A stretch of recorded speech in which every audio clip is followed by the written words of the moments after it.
I don't usually do this, talk to anyone about things that feel this raw. But something happened 3 weeks ago that I haven't been able to shake. And it wasn't just the moment he walked into the shower, it was what it meant. What it made me feel. What it revealed. I'm Clara. I'm 46. I've been married to Michael for 19 years. We met in college, he was the charming grad assistant, I was the girl with dreams too big for her own good. He made me feel seen. Wanted. Chosen. For years, we were that couple.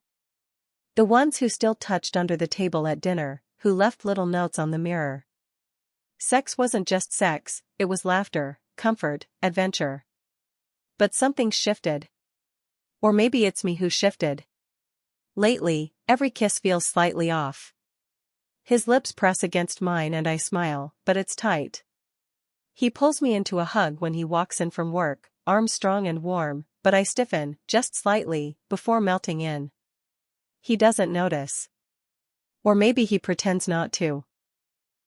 A week before that moment in the shower, he reached for me in bed, spooned me, hand trailing down, breath warm on my neck, and I whispered, "I'm tired." I wasn't tired. I just didn't want to pretend again. The exact moment I realized something had cracked was on a Tuesday. I was folding laundry. He walked by, kissed my shoulder, said, "You okay, babe?" And I nodded. Smiled. Lied. But the moment passed through me like a ghost. I stood there, holding a warm towel to my chest, and thought. When did I stop wanting to be touched? That question has haunted me ever since. Michael thinks touch fixes things. He always has. Maybe it's the nurse in him, the way he treats bruises and broken bones with his hands, the way he wraps his patients gently in care, stitching them up like puzzles. But I'm not a wound he can press closed. I don't bleed the way he understands. Last Thursday, he came home after a 14-hour shift. Exhausted, but still trying. He tossed his duffel bag on the chair, pulled me into a kiss, hungry, urgent. His fingers tangled in my hair, like it was supposed to mean something. But I felt hollow. Like my mouth was participating in something my body had already left behind. I stepped back, laughing nervously. "You smell like antiseptic and the ER," I said, teasing. Hoping he'd hear the deeper message. He didn't. "So come help me wash it off," he murmured, winking, tugging at my hand. I followed him to the bathroom out of habit more than desire. And that's when he said it, jokingly, smiling. He walked into the shower, and took my breath away. He laughed, referencing some dumb TV show we used to love. He peeled off his scrub top, expecting me to follow suit. But I stood there, arms crossed, watching the steam rise. Feeling disconnected from my own skin. He saw the hesitation in my eyes, frowned. "What? You okay?" I wanted to say, "I need to feel close before I can feel sexy." I wanted to scream, "Don't touch me before seeing me." But I just shrugged, whispering, "I'm fine." He went in alone. I stood outside the bathroom door, listening to the water hit his back, and feeling like I was on the other side of a world neither of us could name anymore. I don't know when I started flinching. It's not dramatic. Nothing anyone would notice. Just little things. Like when Michael walks past me in the kitchen and slaps my butt like he always has, I don't laugh anymore. I freeze. Not because I hate it, but because it feels rehearsed. Expected. Mechanical. A gesture made without thought or presence. The worst part? I used to love that. I try not to let the bitterness creep into my voice, but it does. Like this morning, he reached over to kiss me goodbye before his shift, lips still warm from coffee. His hand grazed my thigh under the blanket. You feel good," he whispered. I kissed him back. Light. Quick. And as he leaned in again, deeper this time, I pulled the blanket tighter and mumbled, "Don't be late." I saw the flicker in his eyes. Confused. Hurt. But he didn't push it. just smiled like nothing happened and walked out the door. I stared at the ceiling for another hour, not moving. Not because I was tired, but because I didn't want to go through another day pretending I wasn't unraveling from the inside. Later that night, he lit candles and poured me a glass of red like it was 2007 again. I knew what he was trying to do. Recreate something we lost. He reached for my hand across the dinner table. I let him take it. His thumb stroked mine, slow and sweet. And I wanted to feel something. But I just didn't. Inside, I was screaming, why does everything have to turn into sex? Why can't he hold me just to hold me? Why does it feel like the only way he knows to love me now is through my body? It was supposed to be a quiet night. Michael had ordered Thai food, like he used to when I was overwhelmed with work. He even remembered to ask for no peanuts in the pad Thai, something I mentioned offhand over a decade ago. It was his peace offering, I think. An attempt to soften whatever distance had begun to harden between us. We sat at the kitchen island, side by side, plates between us, the clink of forks the only sound. He leaned over mid-bite and kissed my temple. Still the prettiest woman I've ever seen in scrubs, he said. I smiled politely. I wish I could say it warmed me. But it felt like being patted on the head. Like a compliment he'd rehearsed because it used to work. Then, out of nowhere, he asked, hey, remember that one weekend at the cabin? When we snuck into the lake naked? You were wild back then. I stared at him. Wild. Back then. It landed wrong. Like a punch under the ribs. Is that what you miss? I asked, too fast. The girl who stripped and jumped in the lake just because you said it was fun? He blinked, surprised. I was just reminiscing. That's all. No, Michael. You were remembering who I used to be. Before I got tired. Before I worked 12-hour shifts. Before everything in our marriage turned into you trying to grope me before I've even taken off my coat. His brows furrowed. Clara, I was joking. I didn't mean anything by. You never mean anything by it. I shouted, cutting him off. But that's the problem. You joke, you touch, you initiate, but you never see me. You haven't seen me in years. I burst into tears. It wasn't cute crying. It was ugly. Gut deep. The kind of crying you do when the grief's been slow cooking behind your ribs for years. He froze. His fork still in his hand. Then he reached for me, awkwardly.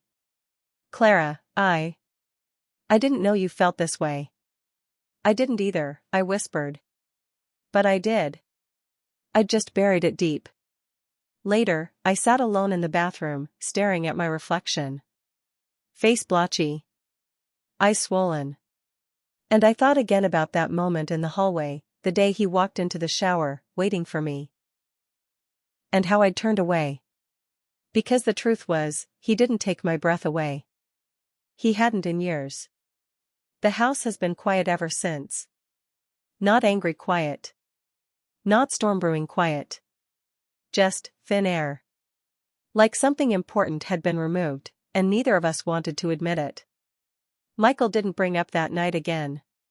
He came home from his shifts, set his keys down, gave me a long look I couldn't read, and then went about his evening like he was following a script.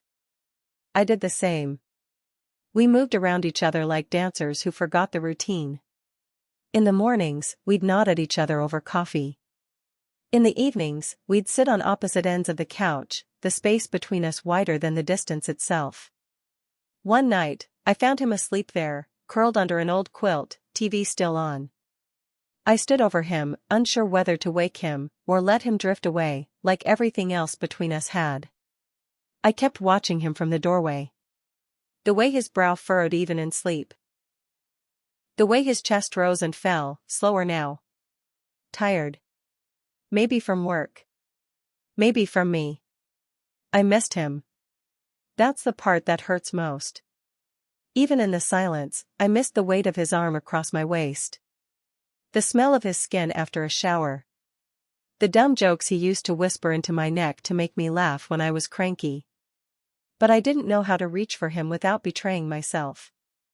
I didn't want to go back to pretending.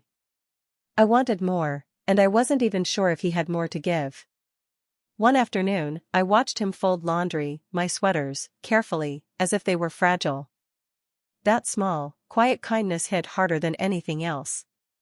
Maybe he did still love me. Maybe he didn't know how to show it in the way I needed. Or maybe, we'd simply grown into different people, and neither of us had noticed until now. I sat at the edge of the bed that night, hands folded, and whispered to no one, "Do I try again?" The silence answered first. Then the sound of him brushing his teeth. The soft shut of the bathroom door. We were still here. But we weren't us. And I didn't know if we ever would be again. He knocked before coming into the bedroom. We hadn't done that in years, knocking. But maybe that was the point. Maybe he finally realized he didn't have a right to just walk in anymore. "Can I sit?" he asked. I nodded, legs tucked under me on the bed. He stayed on the edge, like a guest. His shoulders looked smaller than I remembered. Or maybe I was just seeing the burden he always carried and never spoke about. "I've been thinking about what you said," he started, voice low. "About me not seeing you." He paused, rubbed his jaw. "I don't think I knew I was doing it. I thought I was giving you what we've always had." I looked at him, the pain softening in his eyes. "You were giving me what used to work. Not what I need now." He nodded slowly. "I know. I'm scared I've already lost you." The lump in my throat returned like it never left. "You haven't," I said. "But you've come close." Silence settled between us again. Not heavy this time. Just honest. He reached for my hand, slowly, carefully, like he wasn't sure I'd let him. I did. His fingers didn't explore. They didn't trail up my thigh or slide into anything deeper. They just held. Warm. Still. And for the first time in months, I didn't want to pull away. "I don't want you to feel like you have to want me," he whispered. "I want to want you," I replied, the truth catching in my throat. "But I need more than touch. I need to be known again. Not just remembered." He leaned forward then, not for a kiss, but for a forehead touch. Just skin against skin. Soft. Present. We sat like that until the house dimmed around us. Later that night, I found him asleep on the couch again, but this time, I brought him a blanket, knelt beside him, and whispered, "Come back to bed." He followed me. Not like a man expecting anything. Just like someone hoping for another chance. We didn't touch. But we laid side by side. And for the first time in a long time, the silence didn't feel like absence. It felt like beginning. I used to think love was something you either had, or didn't. That once you lost the spark, the heat, the breathlessness, you were just two people with shared habits and matching towels. That kind of thinking almost broke us. But now I know, love isn't what takes your breath away. It's what stays when breathing gets hard. That moment, the one that haunted me, when he walked into the shower, laughing, hoping I'd follow, and I stood frozen at the threshold, it wasn't about sex. Or attraction. Or the shape of our bodies after decades together. It was about something deeper, a silence inside me that I didn't know how to name. A quiet grief for the version of us that used to feel easy.